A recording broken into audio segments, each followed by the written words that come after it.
관적인 들을 수 있으면 제가 성경을 통해서 우리 고독을 좀 이해하려고, 제가 이제 심리학이나 어떤 이런 치유의 어떤 기본적 지식은 가지고 있기 때문에 그런 틀에서 이런 걸 보겠지만은, 될 수 있으면 성경이 말하는 것 중에서 딱 통해서 저희들이 그 고독에 대한 어떤 이슈가 됐든지 간에 찾아올 노력하고 있습니다. 그래서 우리가 몇 사람 성경에 대한 이야기를 쭉 했고요. 지난주에는 우리가 엘리야를 통해서 또 예수님을 통해서 또 우리가 성경의 긍정적인 예들 찾아보니까 많이 있어요. 그러나 제가 좀 나눠진 4명 이게 좀 국한했고, 그 뒤에 보면 뭐 굉장히 많아. 라헬도 좀 굉장히 그 고독을 통해 성장했던 사람이고요. 그렇게 여러 가지 많이 있는데 또 다음은 또 시간이 없고 또 나중에 좀 보충을 할 거예요. 그러나 일단은 4명에 대한 국한했죠. 자, 엘리야가 고독이 있었고, 고독이 있었고, 이제 고독이 그에게 많은 문제를 일으켰지만은 이 고독이 있었기 때문에 엘리야가 굉장히 변화가 되었죠. 그래서 나는 이렇게 해서 엘리야 그럼 뭐가 생각나냐면, 고독을 통해서 하나님과의 친밀을 이룬 사람, 이렇게 하면 기억하실 거예요. 엘리야가 뭐를 통해서? 고독을 통해서 뭐를 이뤘다? 하나님과 깊은 친밀. 그래서 엘리야는 보니까 굉장히 뭐 지진, 바람, 뭐 이런 것들, 불, 이건 뭐냐면 난 엘리야의 사역을 대표한다고 생각이 들어요. 그런데 지금 내 생각이, 내 해석이지만은 그렇게 충분히 해석할 수 있다. 정말 엘리야 그러면 딱 뭐예요? 불의 사자. 생각나지 않습니까? 지진과 바람을 일으키고 어디를 가든지 그냥 완전히 그냥 세상을 뒤집어 놓는 능력의 사자. 능력의 사자 그럼 엘리야, 엘리사마 딱 그렇게 줄 딱 뽑히지 않습니까? 성경 전체를 통해서라도. 그렇게 사역했던 그 사람이 나중에 뭐 어떤 사람이 되어지죠? 하나님의 무슨 음성을 구분해? 세밀한 음성. 조금만 조심하지 않으면 들을 수 없는 아주 세밀한 그런 음성을 듣는. 이런 친하지 않는 사람끼리는 뭐 할 때 뭐 서로 막 소리 높이잖아요. 그러나 서로 사랑하는 사람들이 뭐에 꼭 소리를 안 높여도 눈짓만 해도 서로 알아듣잖아요. 이게 뭐 친밀을 말하거든요. 그러니까 세밀한 음성은 하나님과 여간 친밀해지지 않으면 들을 수 없는 음성.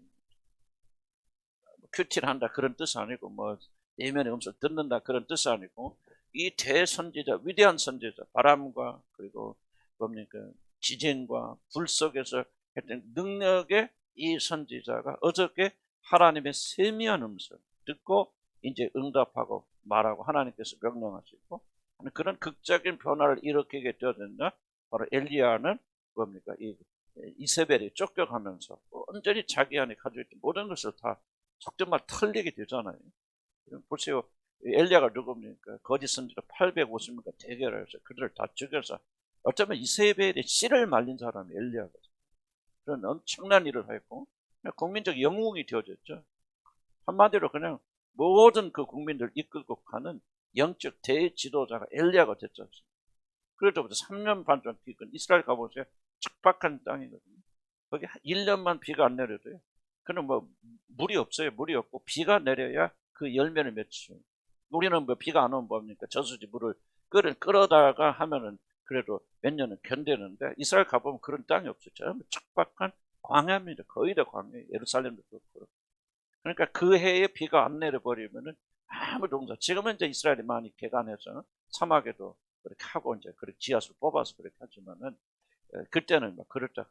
근데 3년 반 동안 그 기간 동안 비가 내리지 않은 완전히 나라 전체가 그냥 죽기 직전한 그때 엘리야가 이제 하나님 앞에 나가서 이렇게 무릎 꿇고 기도하고, 그래서 결국은 뭐 보니까 7번인가 기도하고 8번째인가 어떻게 됩니까? 구름이 떠서 그렇게 그 문제 해결해 주잖아요. 그러니까 엘리야 보세요.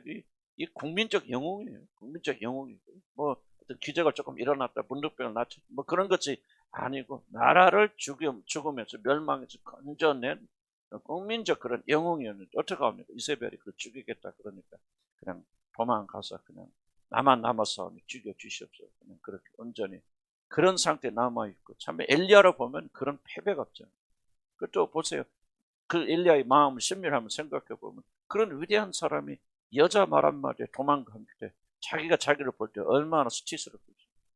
엘리야는 아마 이 수치 때문에 얼굴을 들지 못할 그런 정도가 됐을 것이고, 엘리야는 모든 것을 상실한 그런 상태에 이 광야의 기간이 있었기 때문에, 이 고독의 기간이 있었기 때문에 나는 그렇게 해석합니다. 잘못된 해석인 수도 있겠지만은 그러나 나는 엘리야의 극적인 변화. 그래서 엘리야가 그 다음부터는요 극적인 사역을 전혀 하지 안 합니다. 불이 내리고 뭐 그거 안 해요. 다만 이 엘리사를 임명하고 에후를 임명하고 그 기름 부어서 왕으로 세우고. 근데 그 사람들이 엘리야보다 더 큰 일 하잖아요. 이제 뭐 하는, 속된 말로 말하면 지도자들을 양성하는 정말 놀라운 일을 합니다. 지금까지 행했던 거, 엘리사가 뭐예요? 엘리야가 행했던 갑절의 은혜를 하죠. 하는데 그게 뭐예요? 하나님 하시지만은 엘리야가 그를 후계자로 삼아서 자기 모든 것을 넘겨주잖아요. 그러니까 어떤 의미에서 뭐 제자 양육이 됐건 뭐 어떤 의미로 우리가 해석을 하든 정말 엘리야는 바로 이 하나님의 세미한 음성을 들은 그때부터 지금까지 하지 못했던 엄청난 사역을 하는 그런 놀라운 사람이 되어지고, 그리고 그가 하나님과 동행하다가 엘리야가 뭐예요? 죽었어 안 죽었어요? 안 죽잖아요. 뭘 타고 불병거 타고 뭐 그렇죠. 어떤 사람 그 UFO다 그런데 뭐 UFO가 뭐가 될건난 모르겠어. 아직은 그런 거 관심 가질 필요도 없고, 다만 하나님과 산채로 올라가잖아요. 그러니까 엘리야는 뭐예요? 이게 극적인 변화가 엘리야에게 일어나지 않았더라면 엘리야가 어떻게 그렇게 하나님에게 산채로 올려가는 그런 사람이 될 수 있을까? 변화산에서 누가 나타납니까? 예수님이 변화했을 때 변화산에서 엘리야가 모세로 나타나죠. 살아서 죽지 않고 죽음을 맛보지 않은 엘리야가 그렇게. 그러니까 나는 이게 볼 때 나는 극적인 드라마틱한 그런 변화가 일어나는데, 이게 뭐냐? 바로 고난이라는 걸 통해서 극적으로 변화시켜주고, 여러분 엘리야는 뭐를 변? 친밀과. 그래서 보니까 하나님 그를 데려가시는 것은, 여러분 보세요. 그 산채로 올라간 사람 또 하나 누가 있죠? 에녹이 있죠. 에녹은 뭐라고 합니까? 에녹에 대해서 성경이 뭐라고 평가하죠? 그거 하나님과 뭐 하더라? 그치, 동행하더라. 주는. 하나님과 동행하는 사람들을 하나님께 데려가시는 거예요. 그럼 엘리야는 뭐예요? 이제 하나님과 동행하는 사람이 됐다. 저것. 그러니까 지금 하늘에서도 계속 하나님과 동행하는 사람. 얼마나 놀라운 일입니까? 이해 가세요? 무슨 말인데? 그러니까 이게 무엇을 통해서 이루어졌다? 고독을 통해서 이루어졌다는 것입니다. 우리에게 고독이 필요하지 않아요. 하나님과 동행하는. 그래도 불이 더 좋아? 지진이? 근데 해보세요. 근데 여러분들 지나보면 이거 똑같은 얘기예요. 누구든지 불, 지진 쫓아가. 나도 그렇게 쫓아다녔어요. 엘리야처럼 그런 사역은 못했지만 어쨌든 그냥 미친 듯이 그냥 불사역, 지진 사역. 하늘에서 불이 내리고 꿈에도 소원이. 내가 기름 부심 할 때도 옛날에 기억나지 뭐지? 내가 막 외투를 벗었어요. 엘리야 흉내내가지고 막 엄청나게 기름 부심 쐈습니다. 그래서 내가 호주 집회 가니까 나 좋아서 하는 소리 아닙니다. 오해하지 마세요. 이런 말을 막 목사님 흥분한다 번다 그렇게 오해했으니 그걸 가지 마세요. 여러분 손해입니다. 나 좋아서 하는 소리 아니에요. 무슨 호주 가니까 뭐라고 이제 부흥 집회 가니까 호주 많이 다녔거든요. 기름 부심 사역하러 뭐라니 한국에서 기름 부심 이렇게 세신 분이 오셨다. 엘리야 같은 소리가 듣고. 그런데 이제 그렇게 하고 다녔는데 점점 내가 주님 알고 만난다부터 뭐하게 되었냐? 이제 주님과 친밀을 경험하게 되죠. 그러니까 그런 것들은 사라지게 되었지만은 조금씩 뭐 합니까? 주님과 함께 동행하게 되어집니다. 동행하게 되어집니다. 그래서 나는 내 나름대로 영적 성장이 고백 이 안에 담겨져 있죠. 내가 경험하지 못했다면 이런 성경이 그럼 안 보입니다. 옳고 그름을 떠나서 이게 내 삶과 많이 일치하고 있기 때문에 하나님도 나 엘리야와 똑같은 그런 식으로 나를 이끌어 가셔서, 지금은 뭐 내가 주님과 뭐 가깝다 말하는 게 좀 잘못됐죠. 뭐 나는 한참 어려운 사람이죠. 그러나 내가 인생 나는 이렇게 주님과 가까이 느꼈고 주님을 사모하는 마음이 나는 이 나이에 이렇게 계속 자랄지 나는 상상을 못하겠어요. 뭐 놀란 능력도 좋고 나는 그건 부인하는 거 아니지만, 그래서 나는 정말 이 나이가 들수록 시간이 흐를수록 더욱더 하나님 은혜 가운데서 기뻐하고 즐거워하고 그분을 조금 내가 전보다 더 많이 알아가게 되죠. 그런 축복이 나에게 임했던 것은 뭐냐? 내가 고독이라는 시간을 겪지 않았더라면 정말 고난, 고통, 고독의 시간을, 저도 이렇게 사역하는 게 고독한 시간이거든요. 왜냐하면 나는 꿈이 큰 사람이었고 내가 조금 세상적인 면에 잘 풀려나갔다면 나는 뭐 굉장히 조금 여러분이 생각하기보다는 큰 데서 노를 수 있었던 사람이 다 그런 잘 있었음에도 불구하고 하나님께서 나의 부족함이지만 하나님께서 허락하지 않으니까 광야 생활하도록 계속 했는데 나는 지금같이 행복한 때는 없어요. 정말 그때 생각하면 야, 내가 정말 이런 고독의 광야로 주님께 이끄시니 얼마나 고맙고 감사한지. 나는 더 이상 바랄 것이 없어요. 그런 후회함이 없습니다. 그래서 하나님의 엘리야를 통해서, 엘리야의 고독을 통해서 주님과 친밀하게 만들어 갔습니다. 그래서 여러분도 고독의 시간이 있거든. 그런 식으로 많이 활용해야 되겠다. 꼭 고독이 나쁜 거 아니구나. 고독을 통해서 우리는 하나님의 더 깊은 것을 친밀하고, 하나님의 세밀한 음성, 민감하지 않으면 세밀한 음성 못 들어요. 여러분, 영혼이 부드럽고 영혼이 민감하지 않으면 하나님이, 여러분, 이런 하나님 벌써 막 손짓 발짓하면서 막 이게 내 뜻이야 이러면 그게 민감한 사람입니까? 그냥 아무 말 하고 가만히 계시는데도 뭔가 그분의 마음이 내 안에 와서 그게 민감한 사람. 후자지, 후자. 그러니까 하나님과 친밀은요, 좀 엘리야와 같은 그런 단계를 거쳐야만이 그런 친밀을 가질 수 있다. 두 번째, 우리 예수님의 생애 속에서, 예수님은 무엇입니까? 물론 예수님은 전체가 다 막, 사실 예수님의 삶 전체는 고독의 삶이에요. 처음 탄생부터 고독의 삶이죠. 예수님은 사생자로 태어났을 거잖아요. 그냥 마리아나 뭐 요셉이나 성령 잉태함으로 태어났다 그러지. 동네 사람들은 뭐 그렇게 생각할까요? 저거 둘이 속도 위반했다, 또는 또 사생자다. 어떤 의미에서 보면은 사생자 아닙니까? 왜 아버지 계시지만 요셉 있지만 요셉은 친아버지 아니잖아요. 아무 상관없거든. 그러니까 예수님은요, 탄생하는 순간부터 그는 고독한 삶을 사셨죠. 예수님은 어디 탄생할 수 없잖아요. 태어날 자리가 없어서 어디 여관에 가니까 그를 누가 말 나왔잖아요. 여관에서 그가 누일 곳이 없더라. 그래서 어디부터 말 구유에서 그가 거기서 탄생하셔 거기에 누워 계어요. 그러니까 뭐하러 예수님 보세요. 오늘 아침에도 제가 마가복음 예수님이 마지막 순환 부분 읽었었는데 묵상하는데 보세요. 예수님의 제자들이 다 손해나면 다 버리고 돕니다. 그럼 예수님은 뭐야? 처음부터 마지막 죽는 순간까지 외롭죠. 고독하죠. 십자가에서 누가 함께 했습니까? 아무도. 예수님의 마지막 말이 뭡니까? 7마디 말씀하셨다고 하지만은 마가복음에 딱 한 구절 나옵니다. 예수님이 십자가 사신 말씀, 중요한 말씀은 하나님이 어찌하여 나를 버리시냐. 그럼 그건 예수님은 탄생부터 죽을 때까지 고독한 삶 아니에요? 무슨 말인가? 예수님은 정말 고독한 삶 사셨어요. 외로운 삶 사셨고 끝나까지. 그는 뭐 사람들하고 어울리고 그렇게 하셨지만 그럼에도 불구하고 예수님의 삶 한마디로 말하자면 고독자의 삶입니다. 고독은요, 정말 이게 우리 하나님께 주시는 놀라운 축복이다. 그럼 예수님은 왜 고독한 삶을 사셨느냐? 그는 의도적으로 고독한 삶을 선택하셨다. 지난주에 그렇게 강조했죠. 그래서 예수님은 사람들이 많이 있지만, 사람들 많이 있으면 사람들에게 이끌려갔어요. 사람 속에 갇혀버릴 수밖에 없잖아요. 근데 예수님은 아침 일찍 뭐였습니까? 이런 새벽기도 했다 그렇게 생각하지 마시고요. 그런 차원에서 새벽기도를 하라 또는 새벽기도를 이러면 찬송하기 위해서 그런 구절이 쓰여진 거 아니에요. 예수님은 뭐합니까? 어떤 일이 있어도 반드시 자신을 사람들과 분리시켜서 따로 하나님과 시간을 가졌다는 거예요. 이게 새벽이었다는 거죠. 또 예수님 뭐요? 저녁에도 기도하시잖아요. 5,000명 빼벌리 먹고 해가 저물어 가는데 뭡니까? 다 보내고 제자들 갈릴리 다른 쪽으로 가라 그러고, 예수님은 뭐예요? 성경 나오죠. 기도하러 따로 산에 머무시죠. 그거는 새벽이 점심 저녁 이거 구분이 없었죠. 항상 그 핵심은 뭐냐면 사람들로부터 자기를 분리시켰다.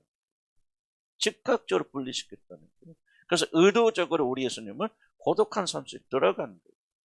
우리가 이걸 배워야 됩니다. 여러분이 영적으로 성장하게 되려면 고독을 배우지 않으면 저와 여러분 영적으로 성장하지 못합니다. 계속해서 우리가 사람을 필요로 하잖아요. 사람 필요로 하잖아요. 사람 의지하죠.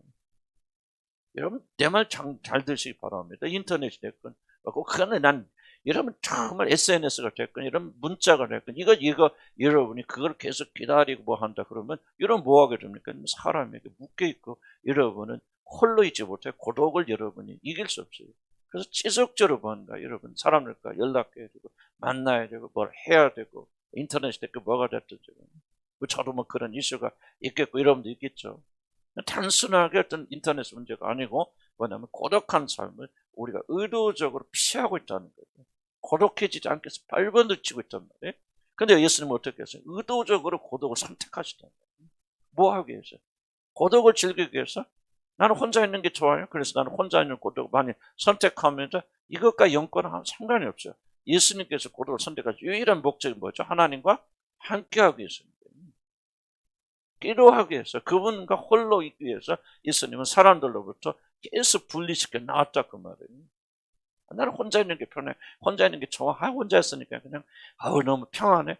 이것과 예수님의 고독과는 상관이 없는 거예요, 여러분. 이해가시죠? 무슨 말인지. 예수님의 고독의 목적은 뭐야? 목적 있는 고독 아니에요? 하나님과 함께하기 위해서. 그리고 예수님은요, 그렇다고 해서 혼자 있는 것만을 좋아하지 않아요. 사람과 계속 어울려서 예수님. 예수님이 가는 곳마다 사람들이 따라 붙었고, 모르게 예수님 어린아이가 오게 될 때 예수님 말하니까 내게 가까이 온 것을 금하지 말라는 거죠. 어른아이들까지 참. 예수님 항상 예수님 곁에는 사람 대중들이 있고 사람들이 있었단 말이에요. 그런데 예수님은 뭐 했다는 거죠? 사람들을 의지하지 않았단 말이에요. 사람들이 누군지 아서 모르고 제자는 있지만 의지하지 않았단 말이죠. 그리고 하나님만 의지하기 위해서 예수님께서 의도적으로 고독을 선택하셨다. 이게 바로 예수님의 모든 능력의 근원입니다. 여러분들, 저와 여러분들, 왜 우리가 능력이 없는 줄 아시기 바랍니다. 잘 이해하셔야 됩니다. 왜 우리가 능력이 없는지, 막 기름부심 모았고 성령 충만을 못해서 맞는 말이죠. 그러나 그게 능력이 아니에요. 능력은 항상 여러분이 하나님과 단둘이 있어야 돼요. 단둘이 있다는 것은 물리적인 것을 말하는 게 아니에요. 혼자 홀로 나와서 기도한다, 그걸 말하는 것은 아니고, 사람들 속에 섞여 있으면서도 하나님과 단둘이 있을 수 있고요, 혼자 있으면서도 여러분의 마음은 항상 하나님께 가 있을 수 있죠. 이해가죠? 무슨 말인지. 그런데 혼자 단둘이 있단 말이에요. 기도한다는 말 뜻도 있지만, 여러분의 마음에 뭐가 정복하고 있어요? 여러분의 마음에 무엇이 차 있습니까? 이게 중요한 질문이에요. 여러분의 마음은요, 오직 하나님 한 분께만 드리는 그런 마음이 되어야 돼요. 신랑 되신 예수 그리스도에게 바쳐진 이 마음, 순결한 마음이 될 때, 그때 그것이 바로 예수님처럼 우리가 따로 고독하게, 이러면 하나님과 함께하기 위해서 고독한다는 그런 뜻이죠. 여러분, 혼자 있으면 뭐합니까? 온갖 상상하고 생각하고, 그게 고독이에요? 아니죠. 여러분 마음 보면 그냥 얼마 복잡하고 더럽습니까? 여러분만 그래, 나도 그래요. 여러분만 그렇다는 얘기가 아니고, 그 사람 그게 고독이에요. 참된 고독은 마음을 정리정돈하는데요, 우리 마음을 온전히 그분에게 초점 맞춰서 그분이 우리의 모든 것의 태도를 그렇게 그분에게 바쳐드린 것이 참된 영적 고독이에요. 이걸 하지 않으면 여러분 결코 성장하지 못하고, 결코 여러분 능력의 사람 되지 못하는 거예요. 여러분 기도를 많이 하는데 왜 능력이 없는가? 이 질문을 던져야 됩니다. 여러분 열심히 하는데, 사람도 안 만나고 혼자 있고 기도 열심히 하는데 왜 이렇게 능력이 없습니까? 중요한 질문은 여러분의 영혼이, 마음이 고독합니까? 여러분의 영혼과 마음이 오직 그분만을 위해서 준비되고 있습니다. 무슨 말인가 뜻은 이해가시죠? 여러분, 우리가 이렇게 준비되지 못한다면요, 그분은, 하나님은 여러분과 같이 거하지 않습니다. 그래서 여러분들이 능력이 없는 거예요. 기도하는 순간도 뭐합니까? 하나님과 같이 하기보다는 뭔가 내게 주세요, 뭐 하세요. 그냥 사람들이나 물건이나 뭐 이런 것들이 나를 채우기 위해서 발버둥치지, 피우기 위해서 발버둥치지 않는 점. 이해가요? 그럼 여러분들 비우기 위해서 어떻게 기도합니까? 어떻게 기도해야 됩니까? 그럼 나는 아무것도 필요 없습니다. 그렇게 기도합니까? 나는 남편의 사랑, 아내의 사랑, 주님 중요하지 않습니다. 나는 주님을 위해서 내려놓고서 포기합니다. 먹고 사는 거, 이러면 그런 거로부터 여러분이 이런 마음을 정리하고 비우기 위해서 이런 발버둥치며 기도하십니까?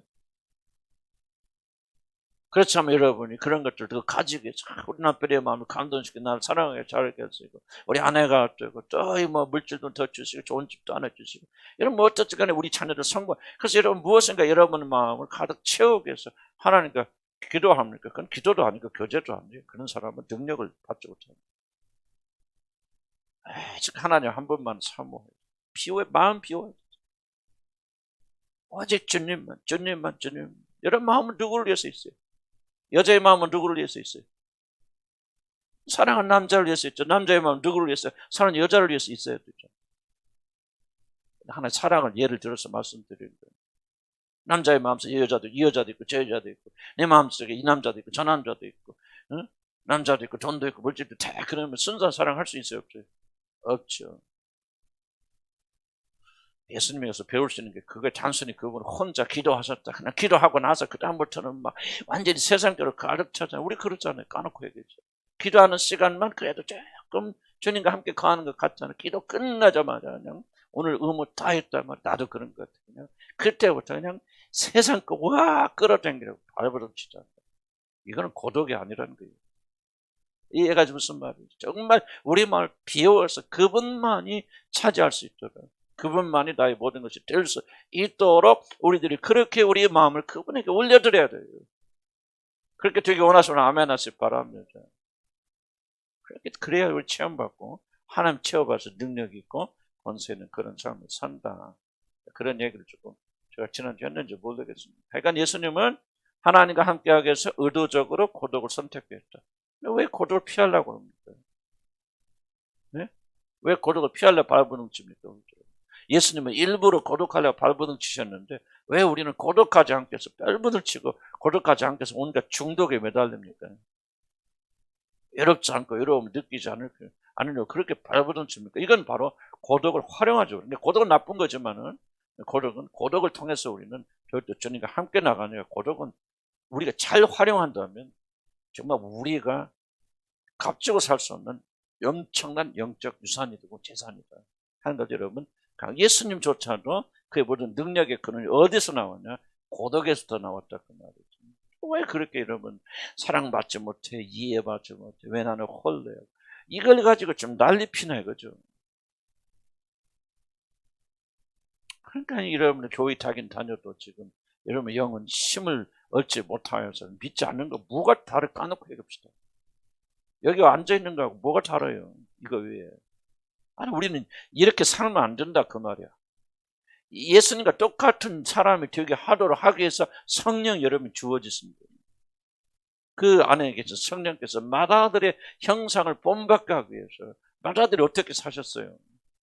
일평생 하나님만 향해서 그 마음을 열어서 순서 깨끗하면 그분에게만 드리려고 그래서 고독을 택하셨는데 이게 마다들이거든요. 이 형상을 본받게 하기 위해서 성령이 여러분이 주어졌단 말이에요.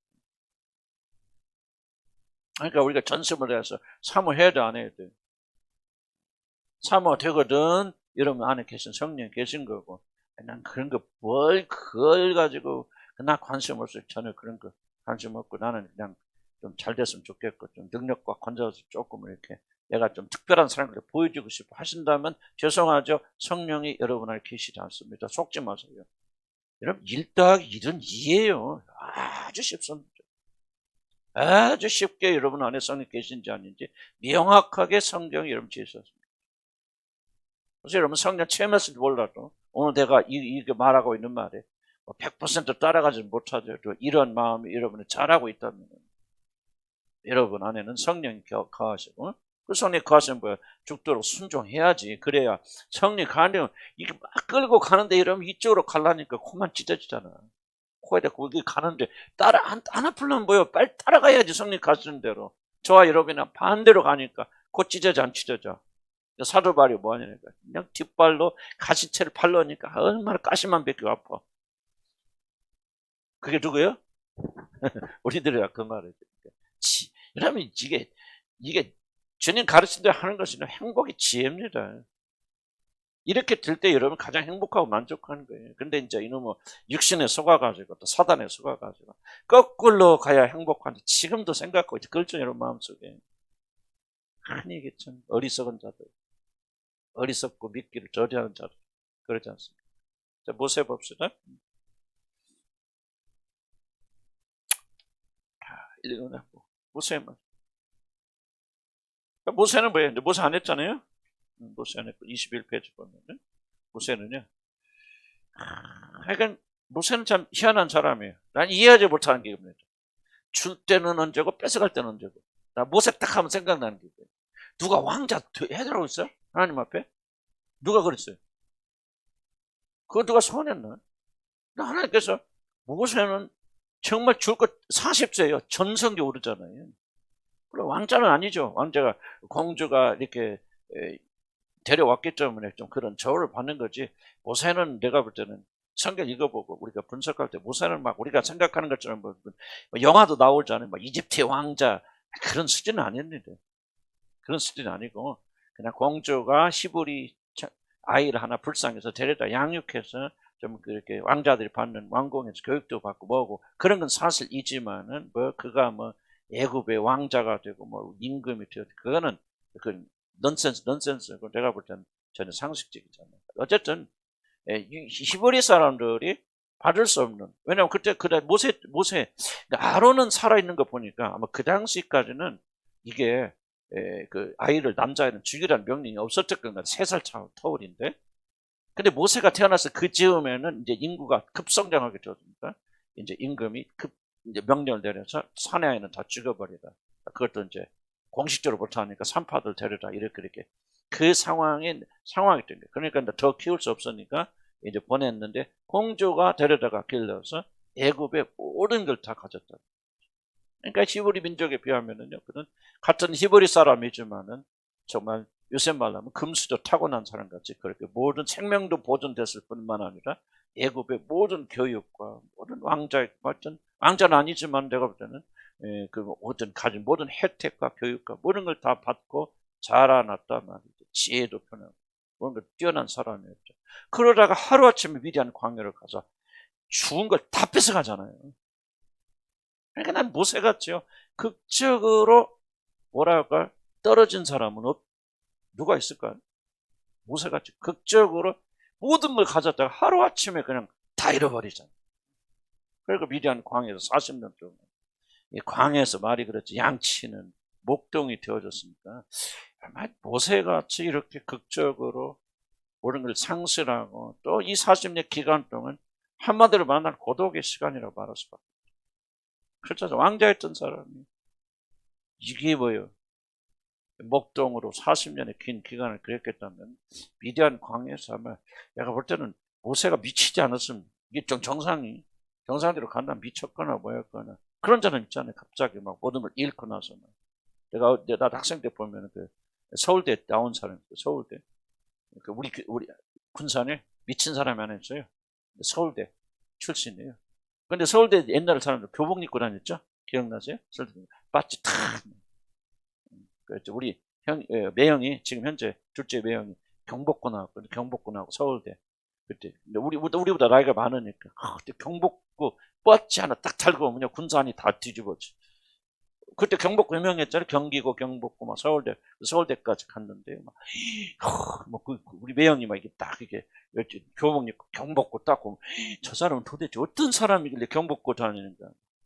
그런 시절이었거든. 근데 모세가 그런 그 높은 지에 있다가 탁 떨어지니까 그래 우리 미친 사람 얘기다. 그 사람 서울대 나오긴 나왔는데 성공을 못했어요. 그래서 그 사람 한 50대는 넘어 보였죠. 그때 우리 학생 때. 근데 그 사람은 꼭 그 서울대 교복을 입고 바지를 탁 털고요. 50살 넘었는데 미쳐가지고 항상 우리 학교 교문 앞에 자랑을 이렇게 써요.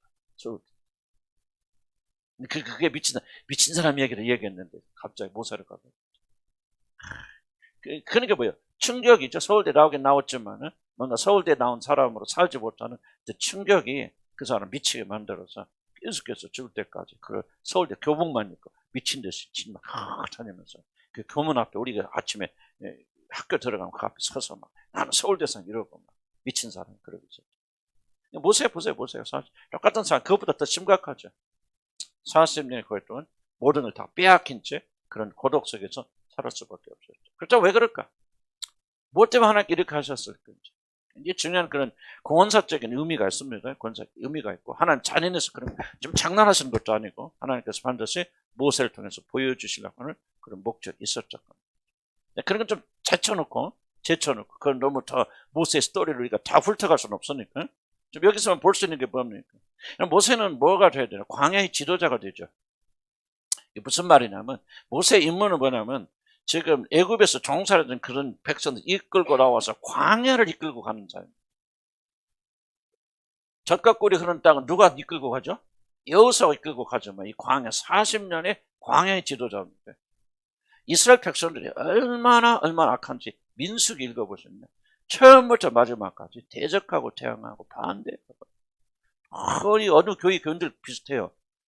난 모르겠어 어느 교인들. 지금 안 그러지만 지금은 여러분들 가나안 돌았잖아요. 그랬잖아요.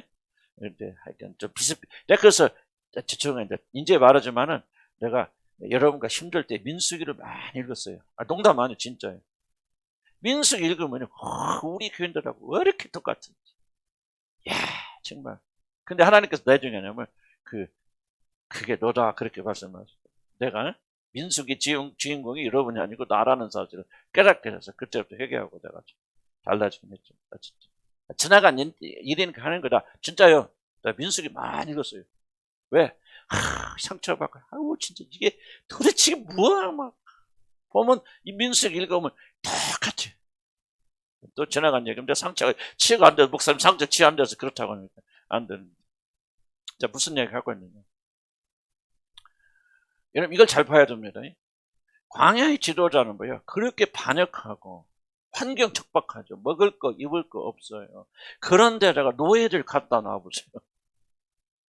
상상이나 됩니까? 민수기는 아무것도 아니에요. 사실은 실제 일어난 일들은요. 그거 다 기록했다면 그냥 몇백 건 놔둬요. 올 거예요. 모세가 너무너무 힘든. 그래서 이 광야의 지도자를 하나님 세우시려면 그럼 그런 사람 이끌고 가려면 뭐 해야 됩니까? 그분은 성격 온유해야 됩니다. 겸손하고 온유하고요. 정말 성격이 부드럽지 않으면 절대로 광야에 그 사람 이끌고 못 갑니다. 물론 모세도 몇 번 분나고 그렇지만은요. 모세는요. 정말 그러니까 그 광야 지도자. 그래서 성경 보면요. 여기는 여기 보면 신명기 있죠. 이 이스라엘 백성들은요. 처음부터 한번 읽어볼까 중간에 찾았어요. 내가 너희를 알던 날부터 너희가 항상 여호와를 거역하여 왔는데. 하여간 첫날부터 거역해요. 하나님. 이게 노예들입니다. 노예들 풀려보세요. 그들이 어떻게 주인에게 순종합니까? 계속들 대적하고 반역하는데 이스라엘 백성은 첫날부터 거역하고 대적하고 반역. 건만 일어나면은 계속해서 대항을 대적합니다. 자, 이런 민족을 이런 사람들 이끌고 가려면은 자 주목해 보세요. 모세에게 필요한 지도자에게 필요한 것은 카리스마가 아니에요. 카리스마가 아니고 온유하는 건 뭐예요? 참고 견디고 참고 견뎌요. 자 보세요. 지금 이스라엘 백성들에게 하나님께서 율법 2번 주잖아요. 첫 번째는 뭐예요? 십계명 주셨는데 40일 동안 금식하고 십계명 받았어요. 나라로다 보니까 이스라엘 백성들이 뭐겠죠? 못 만들어놓고 금송아지 만들어놓고 거기서 이게 하나님이다 그러고 그리고 춤추고 제사드리고 그게 하나님 막 모세가 진노하잖아요. 내가 너희들 이제 모세 심리를 보시기 바랍니다. 내가 40일 동안 이 죽을 고생을 했는데 근데 모세 마음을 읽어보세요. 죽을 고생을 했고 너희들을 가나로 인도 너희들을 하나님의 백성 삼아서 너희들을 축복하려고 내가 이렇게 40일 동안 뭘 쓰고 성경 보세요. 그거요. 그냥 쉽게 금식한 게 아니라 꿇어 엎드려 40일을 주야로 하나님께 부르셨어요. 이거는 놀라운 일이에요. 엘리야가 기도할 때 비 내리게 했어요. 비나 내리세요. 그렇게 성경 다시 읽어서 엘리야가 어떻게 기도하죠? 무릎 꿇고 무릎 발 사이로 자기 머리를 집어넣습니다. 들어갑니까? 해보세요. 안 들어갑니다. 그럼 엘리야가 그냥 그렇게 기도한 거 아니에요. 엘리야는요 무릎을 꿇고 고개를 그러니까 이거는 막 신체적으로 불건한 자세입니다. 완전히 하나님께 무릎 꿇고 막 고개를 쳐맞고 그렇게 간절히 7번을 기도하는 거죠. 모세 보세요. 40일을 그렇게 금식하면서 무릎 꿇고 주야로 그가 울부짖어서 돌파는 받아왔는데 모세가요 분노하겠어요. 내가 너희들을 위해서 이 고생하고 너희들을 위해서 이렇게 했는데 너희들은 하나님을 배반하고 지금 귀신을 섬기고 있고 춤추고 들고 내가 너희들을 위해서 하면서 이게 던지는 거예요. 성경 다 기록은 안 돼 있지만 그 정도 우리가 읽을 줄 알아야 되죠. 그리고 나서 모세가 봅니다. 이제 또 40일을 또 엎드리잖아요. 그 백성들을 위해서. 이런 보세요. 재앙이 민수기 보면 재앙이 일어날 때마다 올 때 뭐 했냐? 엎드려 중보하잖아요. 나 농담 아니에요. 내가 여러분들 힘들 때마다 민수기 읽으면서 그때 발견한 거예요. 모세의 중보사요. 참고 견디고 여러분을 위해서 기도. 나는 그렇게까지 못했지만 그래도 참고 견디고. 근데 중요한 질문. 이게 바로 온유의 사람. 그래서 성경에 뭐라 나옵니까? 어디 밑에 나오는데 민수기 12장 3절 봅시다. 밑에 쭉 내리면 이 사람 모세는 온유함이 지면의 모든 사람보다 더하니까. 이 세상에서 최고로 운영하는 사람. 그래서 뭐가 되냐? 이 광야를 이끌고 가는 광야 지도자가 된 것이고, 이렇게 헌신하면서 모세는 이스라엘 백성들을 가나안까지 데리고 가는 거예요. 가나안 정복은 여호수아가 준 거예요. 자, 주목해요. 중요한 질문. 항상 성경을 이해하려면 질문을 잘 던져야 돼요. 그럼 모세는 이렇게 온유한 사람이었나? 태어부터? 아니죠. 모세는 뭐예요? 살인자입니다. 모세의 조상이 누구죠? 레위입니다. 레위는 뭐한 사람이죠? 여러분 합니까? 무슨 누구죠? 야곱의 딸 디나가 강간당했을 때 그게 누구죠? 하몰을 주도해서 야곱을 무시하고 다 칼로 다 죽인 거예요. 그래서 뭐 합니까? 나중에 저주하잖아요. 야곱이 레위의 모의에 참여하지 마. 그의 분노에 참여하지 마죠. 뭐요? 너는 분노의 사람이다. 쭉쭉쭉 내려옵니다. 그 레위 족수들은요, 분노가 굉장히 강합니다. 기질이. 여러분 보세요. 자기 동족을 애굽인이 핍박하는 것을 보고 뭐 하죠? 모세가 그걸 죽여버리잖아요. 이게 뭐예요? 분노입니다. 이렇게 강력한 분노의 사람이 40년 동안 어떻게 광야 민족을 이끌어가는데 이 온유함이 어디서 나왔다고 생각합니까? 하나님 똑 주셨을까? 그런 식으로 이게 바로 주술이에요. 하나님께서 어느 날 모세에게 성령을 충만하니까 모세가 온전히 온유한 사람이 되어졌죠. 기질은 그렇게 안 바뀝니다. 왜 무엇이 바꿨을까요? 우리 정답 다 알죠. 40년의 미디안 광야에서 고독의 기간 4년이 아니에요. 40일이 아니에요. 40년이란 이 긴 시간 동안 하나님께서 고독을 가지고 그 모든 것을 모세가 가지고 있던 것을 다 빼버리시고 만들으셨기 때문에. 그럼 40년 기간 동안 뭐 했습니까? 하나님께서 모세가 가져간 모든 것을 다 빼앗습니다. 굉장히 중요합니다, 이 부분. 그냥 하루아침에 5년 살을 되는 거야. 40년 동안 광야에 있다고 다 그가 5년 살을 되는 거 아니죠. 모세가 하나님께 너 나가서 말하라. 저 애굽에 가서 내 백성들을 건져오라 그랬을 때 모세가 못 가요. 그러고 뭐 때문에 못 간다고 그랬습니까? 나는 말이 둔한 자라. 난 말 제대로 못합니다. 말 못합니다. 그럼 못합니다. 그렇게 말했거든요. 그래서 뭡니까? 하나님께 아론은 말 잘하잖아. 그러니까 아론이 너를 대해서 이 얘기 말해 줄 거야. 그래서 제일 중요한 건데, 그러면 중요한 질문은 모세는 말 못하는 사람이었습니까? 여러분 성경을 읽어야 돼요. 성경에 다 해답이 나와 있습니다. 모세는 말 잘하는 사람이었어요. 그래서 뭡니까? 스테반이 마지막 설교 죽기 전에 설교지 않습니까? 성경에 대한 가장 중요한 해석은 성경에서 나와야 돼요. 우리가 아무리 뭐 이것저것 형상해도요, 성경이 이렇다고 말하면 그것보다 더 중요한 해석이 없어요. 무슨 뭐 신학자들이 나발부고 떠들고 타들여도 성경을 해석해야 돼요. 스테반이 모세의 사건 해석하는 것이 1번을 중요한 거예요. 가장 정확한 거예요. 뭐라고 말합니까? 뒤에 페이지가 22페이지 보면요.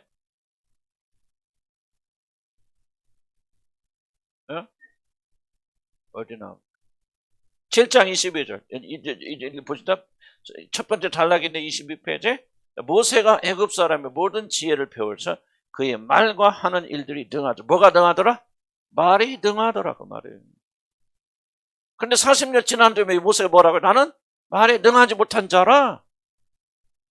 진짜 그 말이 겸손의 말이 아니고 실제 그래요. 그래서 나중에 보니까 모세가 말하지 않고 누가 합니까? 아론이 다 대언해서 말해요. 그러니까 히브리 말을 잊었다거나 뭐 같거나 또 애굽 말을 전혀 잊었다거나 그렇다는. 그러니까 가장 자랑하던 중요한 점은 중요한 그런 말도 잘하는 것까지도 어디에서 미디안 광야 40년의 이 광야 생활, 유배 생활 똑같죠. 유배 생활 동안 하나님께 다 제거해 버렸어요. 뭐가 남아 있잖아. 모세는 자기 자신을 의지할 만한 자랑할 만한 아무것도 남아 있지 않단 말이죠. 여러분 잘 기억해야 됩니다. 고독이네 같았건 뭐가 됐건 여러분 이거 배워서 하루아침에 나는 고독을 다 이해 고독에서 끝났어. 제발 그렇게 속지 마시기 바라고 그렇게 함부로 말하지 마시기 바랍니다. 여러분 고독이 문제 끝나려면 광야에 들어가서 모세처럼 훈련받아도 여러분 400년 걸려요. 우리는 겸손해야 돼 끝까지. 하나님께서 모세가 자랑하고 의지하던 모든 것들을 다 40년 광야에서 끊어냈습니다. 왜 모세만 이렇게 할까? 모세는 하나의 example이니까, 샘플이니까 그렇게 하셨겠죠. 무슨 얘기, 무슨 메시지입니까? 고독이 왜 우리에게 무엇을, 어떤 유익을 가져다 줍니까? 자, 첫째 메시지 겁니다. 여러분, 여러분이 믿고 의지하고 자랑할 것이 있으면 하나님은 결코 여러분과 동행하지 않습니다. 속지 마시기 바랍니다. 열심히 기도하고 능력받고 기름 부심 받고 막 그러면 막 이렇게 할까 속지 마시기 바랍니다. 여러분이 자랑할 만한 것이 있고 의지할 만한 것이 있고 하나님이 아닌 여러분이 재능이 있고 뭐가 있으면 하나님은 결코 그 사람과 동행하지 않습니다. 목회할 수 있죠. 설교할 수 있어요. 설교 잘할 수 있어요. 하나님 동행하지 않습니다. 하나님 언제 동행합니까? 여러분이 믿고 의지고 자랑하는 그 어떤 것도 남아있지 않을 때, 그래서 오로지 뭐만 보일 때, 하나님만 보일 때 하나님이 그 사람과 동행하십니다. 모세가 뭡니까? 40년 광야 좀 그가 가장한 좀 군사 훈련, 훌륭한 배웠을 거 아닙니까? 리더십도 배웠을 것이고 왕궁에서 왕자 교육, 왕자는 공부만 하는 거 아니면 전부 군사 훈련, 그 당시 중요하죠. 리더십 훈련. 요새 말하는 MBA 그런 거 아시죠? 경영자 최고 왕자를 그런 훈련시킵니다. 말도 능하죠. 말 능하려면요. 왜 이렇게 능합니까? 말안 잘하는 게 아니고 그 사람 논리가 정연하기 때문에 말을 잘하는 거죠. 논리가 정연하지 않은 사람 아무리 말 못합니다. 더듬는다 그 말이 아니고요. 논리 정연하지 않은 사람도 안 들어요. 말을 잘한다면 그의 모든 사고체계가 논리가 정연하죠. 왜? 교육받았어. 그럼 그 사람들 배우죠. 그 당시 사람들 수리학 또 뭐 배웁니까? 논리, 말하는 웅변. 그리스 가면 그리스 같은 경우 옛날에 헬라에 뭡니까? 그거 굉장히 수사학 굉장히 중요합니다. 다 배워서 말 잘하는 거죠. 모든 교육들 40년 지내보세요. 약만 치료해보세요. 음메 40년 보세요. 못밖에 안 들려. 음메 소리밖에 안 들려. 바보 병신 되는 거예요. 하나님 그때 부르십니다. 좀 잘 기억하셔야 돼요. 우리가 여러분 어떻게 사느냐가 여러분께 중요한 질문이 되면 안 돼요. 어떻게 잘하느냐가 여러분의 중요한 질문이 되면 안 되고 어떻게 죽어야 되느냐가 여러분 우리들의 중요한 질문이 되어야 돼요. 어떻게 하면 내가 다 무기력하고 무능력하고 내 안에서 아무것도 의탁하고 자랑할 만한 것 그 어떤 것도 다 내가 다 죽이고 주님 앞에 굴복시키느냐가 우리 그리스도인들의 중요한 질문이 되어야 돼요. 여러분이 반대를 가지고 하나님께 나와 있다면 여러분 기독교의 거꾸로 길을 가고 있는 거예요. 살라고 발버둥치고. 그래서 기도도요. 살라고 발버둥치지 마시고 뭐 잘해 주세요. 잘 되게 해서 축복해 주세요. 뭐 잘해 우리 그렇게 하지 마. 제발 좀 죽게 해주세요. 내가 믿고 의지하는 모든 것들 다 거둬가 주시고 정말 주님만 바라보는 그런 사람이 되게 하여 주시옵소서. 그때부터 주님이 동행하십니다. 고독이 뭡니까? 고독은요, 광야에서 하나님께서 모세가 의지할 모든 걸 성들째 다 뺏어가시는 시간입니다. 나도 이런 비슷한 광야를 걸었어요. 영국에서 15년 있으면서. 한국에서 그래도 지금 이 나이가 돼서 이렇게 좀 말이 그렇죠. 하여간 그래도 좀 똑똑한 편에 들어갔나, 내가? 이 나이에. 젊었을 때 나 굉장히 똑똑했어요, 여러분들. 젊었을 때는요, 나 진짜 똑똑했던 사람이에요. 우리 집사람 잘 인정은 안 하지만. 합니까? 굉장히 똑똑했던 사람. 내가 교육만 잘 받고 뭐 했다면 내가 엉뚱한 길만 하고 하지만 했으면 나는 정말 굉장히 세상적으로 출세했어. 그런 사람이에요. 근데 영국에 가서 뭐 합니까? 여기서 내가 막 큰 교회에서 몇천 명 교회에서 막 날아다니는 사람이 거기 가니까요. 영국 교회는 교만해갖고 설교도 안 시켜. 목사님은 설교도 안 보고 뭐로 왔냐. 무시당하고 멸시당하고 15년. 하여간 또 여러 가지 내 얘기 하여간 좀 그렇고 그런 과정 통해서 하나님께서 무엇 하셨습니까? 내가 믿고 자랑하죠. 나는 굉장히 좀 실력이 있고 똑똑하고 잘 가르치고 설교도 잘하고 그런 사람이라고 교만하고 살았거든요. 근데 그 광에서 뭐합니까? 하루 이틀 가지고 안 됩니다. 조금 한 번 두 번 기도하니까 겸손하다 깨달았다 튼다 이러면 그 인간이 무엇인지를 알지 못하는 사람들이에요. 나는 15년, 20년, 또 여러분과 10년 살면서 거의 나도 지금 40년대 돼가요. 가나안에 들어갈 만하니까 은퇴원에 나는. 또 누가 다른 사람 요새가 나오겠지 또. 그렇게 생각했거든요. 하나님의 원리는요. 모든 사람에게 동등하게 역사합니다. 모세에게는 이렇게 역사하신 하나님, 우리는 뭐 기도하고 주술 듣고 막 능력 받으면 막 세상에서 나도 그렇게 주술에 빠져드는 게요. 그렇게 능력 받고 그런 말 세계를 막 예언하는 사람마다 목사님 막 세계를 다니면서 세계적인 막 그리고 막 한국 잘 풀려갖고 막 쭉쭉 올라가는데 그게 바로 사단의 속임수. 난 철저하게 속아봤어요. 철저하게 복음이 아닌 것을 빠져봤어요. 그러나 그 함정을 압니다. 얼마나 사단이 우리를 어떻게 속이는가를 나는 정확히 이해하고 정확히 발견하게 되어졌어요. 그래서 내가 성경으로 다시 돌아와서 이 복음으로 다시 들어온 거, 아, 복음이 도대체 뭘 의미하는가. 그때부터 이 복음이 열리기 시작하고 이런 것들이 보이기 시작하는 겁니다. 여러분 이제 조금 그래도 모세처럼 쓰임받지 않을 사람들이니까 조금 덜 할 수 있겠죠. 그러나 하나님 원리 원칙은 안 변해요. 고독의 기간 동안 잘 들으시기 바랍니다. 여러분 왜 여러분이 고독의 기간이 어려운지 아세요? 뭔가 상실해 가고 있기 때문에 어려운 거예요. 그렇죠. 고독의 기간 동안 여러분이 가지고 있고 자랑할 수 있었던 재능들을 발휘할 수 없잖아요. 사라져가죠. 나도 물론 영국에서 15년 동안 설교 한번 못했어요. 몇 번 했지만 그러나 설교 한번 제대로 못했어요. 그랬을 때 뭐가 힘듭니까? 내가 죽어가는 거예요. 나는 존재가 사라지는 거죠. 뭐 설교 하고 안 하고의 그런 문제가 아니라 나는 더 이상 왜 내가 이 세상에 존재해야 되는지 사라져가는. 그러니까 하나님께서 이제 축복하셔서 지금은 일주일에 4번을 내. 축복을 너무 줘버리셨어 그냥. 언니라고 하는 소리죠. 무슨 말이 가시죠? 왜 고독이 어렵습니까? 자기 존재가 사라져요. 그런데 여러분 잘 들으세요. 이것이 사라지지 않으면 하나님이 여러분과 동행하지 못합니다. 고독의 기간은 철저히 죽는 기간이에요. 하나님께서 뺏어가신 기간입니다. 이 기간에 여러분이 잘 견디셔야 되고 이것이 무엇을 의미하는 걸 알아야 돼요. 그래서 빼앗기지 않기 위해서 발버둥 치잖아요. 살기 위해서 발버둥 치잖아요. 그런 것을 다 이제 살기 위해서 발버둥 치지 않은 시작이 돼야 하나님의 구원이 시작되어집니다. 이런 좀 배우는 사람들은 조금 빨릴 거 아니에요. 빨리 죽으려고 발버둥 친 거예요. 살려고 발버둥 치지 않고 빨리 죽어야 하나님 건지시는데요. 살려고 발버둥 치니까 그 발버둥 치는 시간만큼 여러분이 이게 길어지는 거예요. 하나님 관계에서.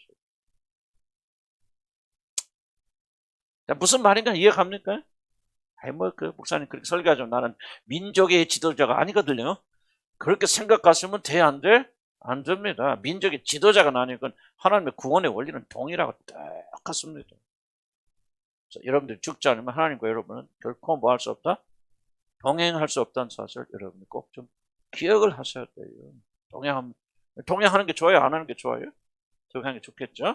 자, 그래서 이런 거 기억하실 거랍니다.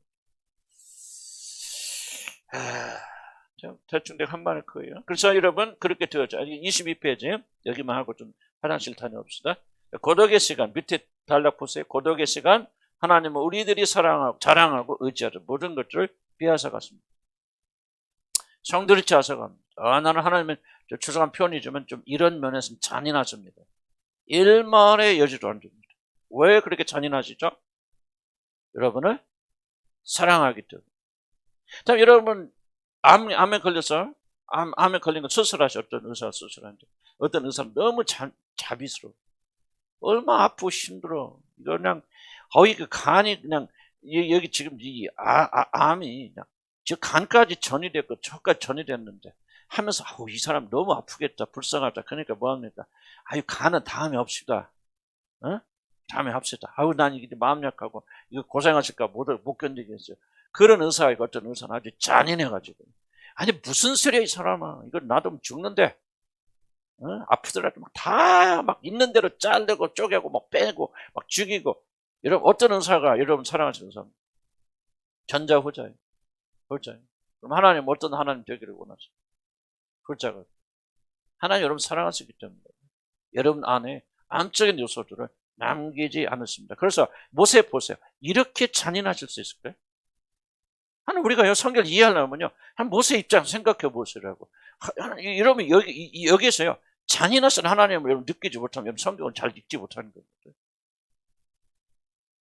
성경 속에 들어가야 돼요. 어떻게 그렇게 무자비하게 모세를 죽일 수 있습니까, 세상에? 야, 해도 너무 안 돼. 조금 모세 회개시켜서 그냥 왕자 했을 때 그래 그냥 회개하고 아우 잘못했습니다. 그리고 요금 잘해 하고 그렇게 좀 해주시지. 40일 동안 미디안의 광야에 보내서 그가 가지고 믿고 의지하지 하나도 남기지. 어쩌면 그렇게 성두리째 그렇습니까? 다윗 보세요. 바세바하고 음란한 사건 뭐 작은 거 아니고 그 사람 남편 죽였다 뭐 작은 거 아니죠. 그런데 어떻게 그렇게 그 집안을 그냥 완전 성두리째 부술 수 있습니까? 왜 그렇습니까? 사랑하기 때문에. 그러니까 다윗이 뭐예요? 그 사건 위에는 성경에 나오지 않습니까? 바세바의 우리아의 아내 바세바 범죄한 위에는 다윗이 하나님께 범죄하지 아니하죠. 그러니까 하나님께서 다윗을 사랑하셨기 때문에 무자비하게 뺏어가지고 무자비하게 죽여버렸습니다. 하나님께서 왜 덜 잔인하십니까 우리한테? 솔직히 그만한데 가치가 없어서 그런지 덜 사랑하셔서 그런지 난 모르겠어. 그런데 하나님의 자비의 손길 여러분 기대하지 마세요. 진짜 하나님과 가까워지기 원하고 여러분 변하기를 원한다면 잔인하신 하나님과 만나야 돼요. 그래서 여러분 그렇게 기도하죠. 우리 그 가나안의 8부 중에 처음 배웠을 때 뭡니까? 어떻게 알아? 적을 남겨두지 말라. 오 잔인하잖아요. 남겨두지 말라고 말하잖아요. 뱃속에 아이배죠. 다 죽여버리가 말하잖아요. 잔인하신 하나님, 그건 사람 말하는 거 아니죠. 너희 안에 있는 죄악을 추워도 남겨두지 말라. 그것을 나중에 자라서 너희들 죽여버린다고요. 암세포를요. 결코 남기지 않아요. 자비로운 사랑하는 그런 여자들은. 내가 옛날에 몇 번 얘기했죠. 나 있을 때 운동 안 한다고 그 젊은 의사가 나한테 어떻게 혼내는지 몰라. 막 얼굴을 붉히면서 나하고 운동하라고. 내가 선생님 뱃속을 열어본 처음 사람인데 유일한 사람인데 뱃속 열어보니까 그게 뭡니까? 운동해서 막 뺏으라고 막 속으로는 그때 기분 나쁘더라고. 뭔데 내가 내 인생을 가지고 네가 그러냐. 가만히 생각해보군요. 그 인간 괜찮은 인간이네. 제가 내가 누군지 아마 교인이었는지 모르겠어요. 그러니까 목사님 생각 그렇게 했는지 모르지만은 뭔가 이 사람은 진짜 의사구나 그런 생각이 들더라고요. 하나님께서 여러분 광야에서 보냈을 때는 죽어 나와야 돼요. 십자치학교는 무슨 학교예요? 죽는 학교예요. 죽는 학교. 이것이 우리 소원이 되고 우리 기도가 돼야 돼요. 믿음 아멘 하시기 바랍니다. 여러분 이제 성숙하고 성장이 됐잖아요. 언제까지나 우리 여기 앉아 계신 분들이 먹고 마시는 것을 기도하고 축복 주세요, 뭐 주세요, 뭐 주세요, 막 영적에서 다 좀 사울 보세요. 하나님의 명령을 어기고, 아말렉도 머리가 제사 드리지 말 제사 드리고 아말렉도 상관했을 때 사울이 뭐라고 말합니까? 사무엘 선지자는 여기까지 오셨으니까 나 제사 못 드리겠다 가겠다 그러니까 뭐라고 합니까? 제사 드려서 나를 좀 높여주세요 그러죠. 사울. 그게 인간이다. 저희가 좀 잘 기억해야 됩니다. 하나님의 인자심을 알려면요. 그 하나님의 자비한 잔인하심을 알아야 돼요. 그래야 하나님의 인자하심이 무엇인지 알게 됩니다. 그래야만 하나님이 우리 안에서 역사할 수 있다. 우리가 살아있으면 우리 믿고 의지할 것이 남아있으면 하나님은 우리 안에서 역사하실 수 있다 없다? 없습니다. 그래서 하나님은 고독의 시간을 통하여 우리들이 자랑하던 모든 것들을 죽여 장사 지냅니다. 자, 이때 살려고 발버둥 치지 마세요. 물에 빠져 죽는 사람이요. 죽는 방법이 있어요. 살려고 발버둥 치면 죽습니다. 완전히 물에 빠진 사람은 꼬르륵 해가지고 아무 힘이 남아있지 않아야만이 그 사람 건질 수 있고 그럴 때 그 사람도 살고 건진 사람도 살죠.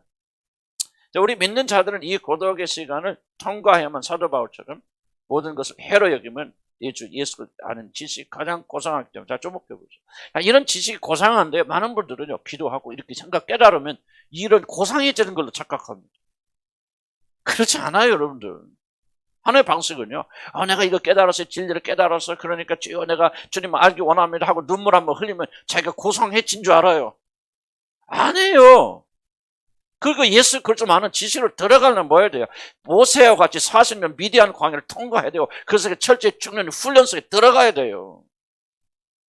그래야 겨우 여러분 그렇게 되어져 나가는 거예요. 왜 기도합니까? 그렇게 힘들 때 힘을 주세요. 견딜 수 있는 힘을 주세요. 주님의 진리를 깨닫고 이길 수를 도와주세요. 이 고난을 통과하게 해주세요. 이것이 기독교지요. 주술은 뭐냐? 통과하지 않고 기도했더니 기름 부으심 임하고 능력이 임하니까 내가 얼른 이렇게 됐다. 많은 사람이 그렇게 착각하고요. 자기들이 그렇게 기도 한 번 하면 자기들이 이런 사람이 되어 있다고 속습니다. 이게 바로 마귀의 속임수예요. 그렇지 않아요. 성경을 잘 읽어보세요. 성경이 진리가 돼야 돼요. 그래서 기름 부심 사역 뭐 나도 해봐 많이 했지만 나도 그런 오해와 착각 속에 그렇게 한 거예요. 무슨 임파테이션 사역? 나 내가 있잖아. 영국에 있을 때 임파테이션 하는 사역은 우리 선교사님 오셔서 목사님 모든 걱정과 근심이요 10분 안에 다 끝내드릴게요. 얼마나 무서운 말이고 반기독교적인 말입니까? 나는 그때 몰라서 또 솔깃하기도 했죠. 10분만 투자할까? 그래서 완전히 내가 완전히 하나님 된다는데 하나님같이 된다는데 다 어떤 문제를 가지고 임파테이션 10분만 받으면 다 끝난다. 이게 아주 반기독교뿐만 아니라 이단 중에 이단입니다. 이게. 근데 우리 한국교회에 이게 잘못된 성령들이 다 이 길을 가고 있다. 나도 과거에 했기 때문에 아는 거예요. 얼마나 이것이 반기독교적이고 얼마나 이게 이단적인 것인지. 여기서 회개하지 않은 사람은 그 사람 죽습니다. 그러면 그래서 그 사람 뭐죠? 자 보세요. 엘리야는 점점 주님의 세밀한 음성 속에 들어가서 주님께 친밀해지는데 불 쫓아가죠. 지진 쫓아가죠. 바람 쫓아가죠. 그럼 뭐야? 점점 하나님께 멀어지겠죠. 그래서 내가 성령 사역하면서 성령 사역도 아니지만 내가 그런 사역 쫓아가면서 점점 나는 하나님께 멀어진 거예요. 하나님 음성 못 들어요. 점점. 하나님 음성 들린다. 귀신 음성. 귀신 음성입니다. 그런데 진짜 하나님께서 말씀하시는 음성 멀어져. 여러분 결코 예외가 없고요. 성경과 다른 방식으로 하나님 오늘 구원하지 않습니다. 반드시 여러분이 이렇게 되려면 미디안의 광야에서 통과해야 돼요. 거기에서 죽어지고 낮춰져야 돼요. 그래서 여러분 빨리 끝나게 해주세요. 그렇게 기도하지 마시고 이 고난과 어려움과 고독을 잘 통과할 수 있는 힘을 주세요. 주님과 함께 동행해 주세요. 그렇게 기도하는 여러분들을 간절히 축복합니다. 그래서 사도 바울이 합니까? 그래서 내가 지금까지 유익하게 여겼던 뿐만 아니라 모든 것들을 다 해로 여기면 그리스도 예수를 아는 지식이 가장 고상함이라 고독과 고난을 통해서 그는 예수 그리스도를 가장 중요한 분을 알게 되는 그런 사람을 변화되고 있어요. 그리스도보다 더 중요한 게 없잖아요. 근데 하루아침에 그렇게 되는 것이 아니라 하나님께서는 저와 여러분 이 고독의 시간을 통해서 여러분 그렇게 하나님 여러분을 만들어 갔습니다. 아멘. 그래서 고독하고 고통과 고난 속에 있다, 어려움 속에 있다, 인생이 잘 안 풀린다, 낙담하지 마시고 그것이 여러분이 잘못됐다는 증거가 아니에요. 하나님께서 정말 가장 중요한 일을 지금 여러분 생애에서 행하고 계신다고 생각해요. 자, 미디안 광야에서 40년 동안 양치면서 모세가 감정적으로 느낄 수 있는 하나님 축복이 무엇입니까? 그러니까 40년 동안 모세에게는 하나님 축복, 저 40년 뒤에 처음 나타나신 거예요. 40년. 고통스럽다는 얘기예요. 힘든다는 얘기예요. 그러나 40년이 돼요. 그래서 성경에서 제일 중요한 단어 중에 하나가 뭔지 아세요? 때가 참해. 하나님 정하신 기간이 되어짐에 하나님이 그때 나타났어요. 그래서 우리는 고독의 기간을 잘 이용해서 철저히 죽으세요. 깨지세요. 부서지세요. 그럼 하나님께서 역사하여 주십니다. 자, 22페이지 마지막 단락 봅시다. 그리고 화장실 갑니다. 고독이 모세의 모든 것을 바꿨습니다. 긍정적으로 살인자에서 지상에서 가장 온유한 사람으로 바뀐 것은 모세는 고독의 긴 시간을 보냈기 때문이다. 그런 고독의 시간 거기서 양들을 목자의 삶을 배웠습니다. 이것이 바로 나중에요. 이스라엘 온유한 목자가 될 수 있었던 비결이 뭔지 아십니까? 40년 동안 양들을 치면서 그때 얻어진 성격이에요. 성질입니다. 40년의 기간 동안 살인자의 성품이 바뀌고 분노의 성격이 바뀐 것은 살인하고 분노. 그럼 양들이 말 들어 안 들어? 양들 잘 안 봤죠? 양떼 목장 가서 보시고. 나는 영국에 살면서 양들을 매일 보거든요. 아이고 지들이 말 안 될 거예요. 이러고는 에이 저리 가고 그냥 지를 멋대로 그냥 그 길 잃은 양의 의미를 나는 알아보면 몇 마리는 꼭 쳐져 있고. 하여간 진짜. 그런데 그런 것들을 기를 때 모세가 분노하면 살인자하면 양들 남아있으니까 한 마리라도 다 죽었을 것 같아요. 그러니까 어쩔 수 없이 40년의 기간 동안 또 축적되고 또 축적되고 또 축적. 자, 성격을 뭐가 만드는? 인내는 성격을 만듭니다. 무슨 말이에요? 또 참고 반복되는 훈련만이 성격을 만든다는 겁니다. 그래서 우리가 계속 반복해야 돼요. 그 반복하고 한 번 하고 실천하고 끝나지 마시고 지속을 또 하고 또 이게 오랜 세월을 겪어야 옛날 습관을 바꿀 수 있어요. 이런 예수 믿고 거듭났지만 왜 이렇게 고통합니까? 가장 큰 1번의 원인은 뭐냐? 습관이 바뀌지 않아서. 그렇죠? 습관은 무서운 겁니다. 우리가 습관이 들어버리면 마귀는 더 이상 간섭하지 않습니다. 습관이 우리를 망칩니다. 습관이 망쳐. 습관을 바꾸기 전까지 우리는 변화 없어요. 변하지 않습니다. 결코. 불평하던 사람이요, 불평하는 습관에서부터 해방되려면 계속해서 이런 불평하지 않는 습관이 들어서 어떤 것이 나와들어 입에서 자동적으로 긍정적인 언어가 나올 때까지 훈련되지 않으면 그런 불평하는 것에서 자유롭지 못합니다. 습관이 되면요, 마귀 역사 안 합니다. 마귀 할 필요 없어요. 그냥 놔줘도 습관에 따라서 멸망의 길로 가잖아요. 그래서 우리가 하나님께 이렇게 40년의 긴 기간 동안 계속 훈련하면서 이제 뭐야? 모세의 성품에 머리가 자리 잡히냐? 온유함. 목자의 성품이 자리 잡고, 목자의 성품이 자리 잡았을 때 그를 이스라엘의 목자로 부르시는 거예요. 우리 예수님은 그럴 필요 없죠. 처음부터 타락된 성품이 없기 때문에. 그는 그의 성품이 타락된 요소가 없잖아요. 전혀. 모세는 타락됐잖아요. 그냥 40년 동안 바꿔나가야 되죠. 그래서 하나님께서 고난과 고독을 통해서 이름을 그렇게 만들어 가신다. 그러니까 나는 이스라엘 목자 싫어요. 그런 거 되게 싫어요. 나는 그냥 내 멋대로 살고 싶어요. 하신 분들 계실 수 있죠. 죄송하지만 그런 분들 하나님 자녀들 아니에요. 하나님 자녀들은 이렇게 되고자 하는 내적인 소원을 가지고 있는 사람이죠. 그래서 여러분, 이스라엘 목자이신 그분 닮아서 살고 싶어요? 아멘. 왜? 그분의 영이 우리 안에 있기 때문에 그분이 아름답게 보이고 그분과 같이 뛰고 싶고 그분과 동행하고 싶고 이런 마음이 여러분의 소원으로 자리 잡고 있다. 이게 바로 거듭남의 증거입니다. 화장실 다녀오십시오. 한 10분 휴식합니다. 그러니까 좀 움직이기도 하고 커피도 마시죠.